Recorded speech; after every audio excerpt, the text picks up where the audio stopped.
Hello, my amazing friends. Today, we begin a story that's not just about technology or business. It's about dreams, courage, and the power of never giving up.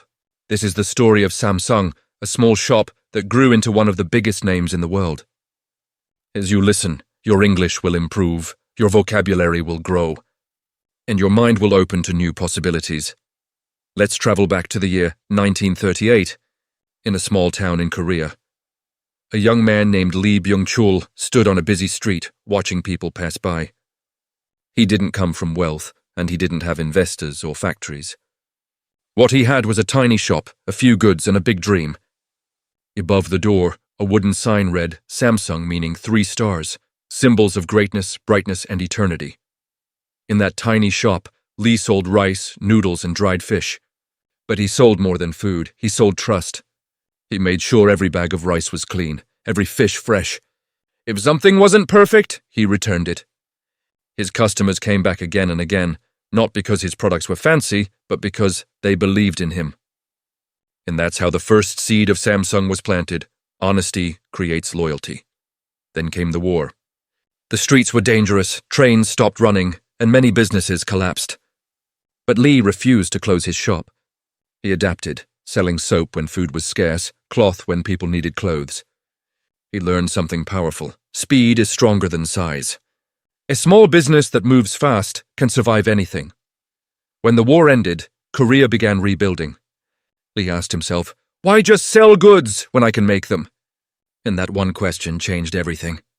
He started producing sugar, then textiles, building factories with his own hands. Making products was harder than selling them, but he believed control meant quality. He wasn't just trading anymore. He was creating. Years later, something new entered Korean homes, the radio.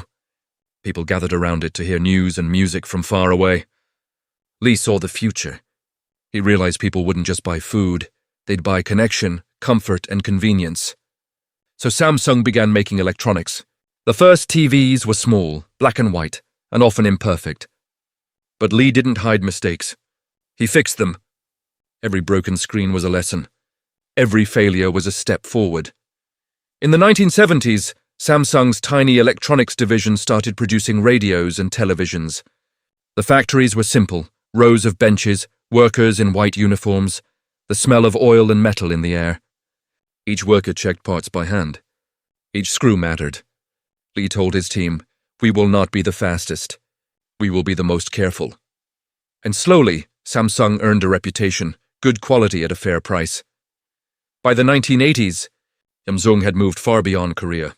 Their TVs, radios, and washing machines began reaching Asia and Europe. They learned how to adapt. Bigger screens for some countries, stronger sound for others. They weren't just making products. They were learning cultures. And while many companies were copying others, Samsung started creating its own designs, its own identity. Then came a bold move. In 1983, Lee decided to invest in something that terrified even his own managers: semiconductors, the tiny chips inside computers and electronics. Everyone said it was too risky, too expensive, too complicated. But Lee said something powerful. If we don't build the heart of technology ourselves, we will always depend on others. And so, Samsung began making chips. The factories ran 24 hours a day. Workers wore clean suits, gloves, and masks, like scientists in a lab. At first, most chips failed. But day by day, the success rate grew. By the mid-1980s, Samsung was no longer just a TV company, it was a technology company. Then tragedy struck. In 1987, Lee Byung-chul passed away. His son Lee Kun-hee took over. He was quiet, thoughtful, and visionary. But he knew one painful truth. While Samsung's products were selling well, people still saw the brand as cheap, not premium. He couldn't accept that. In 1993, he gathered his top executives in Frankfurt, Germany, for what became a legendary meeting. For 10 days, he spoke passionately about transformation. And then he said one line that changed Samsung forever: "Change everything except your wife and children." That was the birth of Samsung's quality revolution. He told them to stop chasing quantity and start chasing excellence. If a product is not the best, he said, don't ship it. A few years later, When Samsung released a new phone line that had defects, Lee ordered 150,000 phones to be burned in front of his employees. The message was clear: never compromise on quality. It was shocking, but it worked. Engineers were trained harder. Designers were sent abroad to learn global trends. Factory workers were taught to think like perfectionists. Samsung wasn't just changing products, it was changing its culture. Then came the Asian financial crisis in 1997. Businesses collapsed, currencies lost value, and Samsung faced its biggest challenge yet. But instead of giving up, Lee Kun-hee focused. He sold off weaker divisions and kept only three: electronics, engineering, and chemicals. The rest were shut down. Painful, yes, but necessary. From that crisis, Samsung emerged stronger, leaner, and smarter. By the early 2000s, they weren't just a follower, they were a leader. Their semiconductors became some of the best in the world. Their TVs won global awards. And then came their next battlefield, the mobile phone. In the early 2000s, Samsung was competing with giants like Nokia and Motorola. People saw Samsung phones as okay, but not exciting. So Samsung changed that.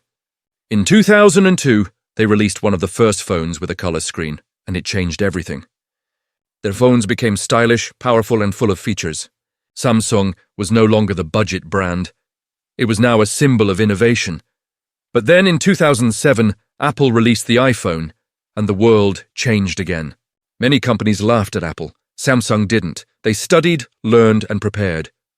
2 years later, they released the first Galaxy phone, powered by Android. It was fast, customizable, and modern. In 2010, the Galaxy S was launched, and the competition with Apple truly began. Samsung's secret weapon wasn't just one product, it was choice. Apple gave people one phone. Samsung gave people options, different sizes, designs, and prices. From budget to premium, there was a Galaxy for everyone. And soon, Samsung became a global leader in smartphones. But success doesn't mean peace. In 2011, Apple sued Samsung for copying the iPhone's design. Court battles followed, costing millions. Yet in the public's eyes, it meant something incredible. Samsung was now in Apple's league. By 2012, the Galaxy S3 became a global sensation, sleek, powerful, and sold over 70 million units. It was a symbol that Samsung had arrived. But even giants face storms. In 2016, Samsung was flying high. Their phones, TVs, and chips were leading the world.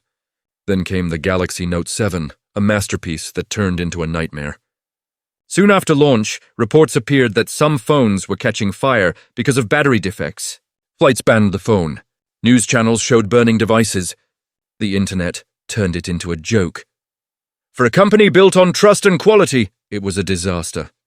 But instead of hiding, Samsung did something rare. They admitted the problem, apologized publicly, and recalled millions of phones. They created an 8-step battery safety test, one of the strictest in the world. The following year, they released the Galaxy Note 8, and it was a success. People saw something deeper. Samsung was a company that could fall, admit its mistakes, and rise again stronger.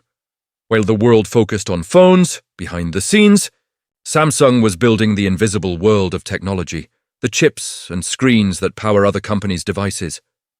Even some Apple products used Samsung-made parts. So even when competitors won, Samsung still earned. It was a smart, quiet strategy. If we don't sell them the phone, we'll sell them the parts that make it work. By 2019, Samsung took another bold step, the foldable phone, a device that could bend like a book.